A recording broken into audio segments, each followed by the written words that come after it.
மிக மிக அருமையான ஒரு வார்த்தை.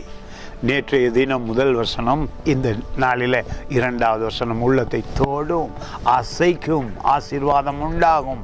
நீங்கள் தியானிக்க ஆரம்பியுங்கள், விசுவசிக்க ஆரம்பியுங்கள். பாருங்கள், இந்த வசனம் 53ஆம் அதிகாரம் ஏசாயா தீர்க்கதரிசி புத்தகத்தில் 2வது வசனம், இளம் கிளையை போலவும். சாதாரண மனிதனாகத்தான் இயேசு வளர்ந்தார் பூமியில. அவரிடத்திலே அதிசயமாக பார்க்க ஒன்றும் இருக்கவில்லை.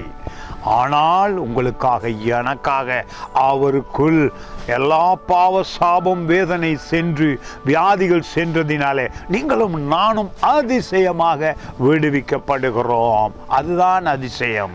பாருங்கள், இளங்கிளையை போலவும் வறண்ட நிலத்திலிருந்து துளிர்க்கிற வேரை போலவும் அவனுக்கு, தேவனுக்கு முன்பாக, கடவுளுக்கு முன்பாக எழும்புகிறார். அவருக்கு அழகும் இல்லை, சௌந்தரியமும் இல்லை.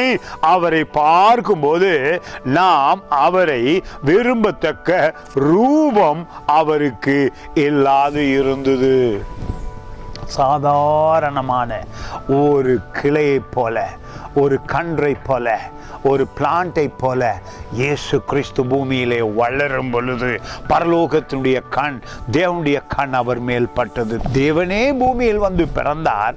ஆனாலும் அவர் வளரும் பொழுது மனிதர்கள் நினைத்தார்கள், சாதாரண மனிதன் தானே, இவரிடத்தில் என்ன அதிசயம் இருக்கிறது, இவருக்குள்ளே என்ன மகிமை இருக்கிறது, இவர் பார்ப்பதற்கு ஒரு பெரிய அட்ராக்ஷன் கிடையாது, மகிமை கிடையாதே என்று நினைத்தார்கள்.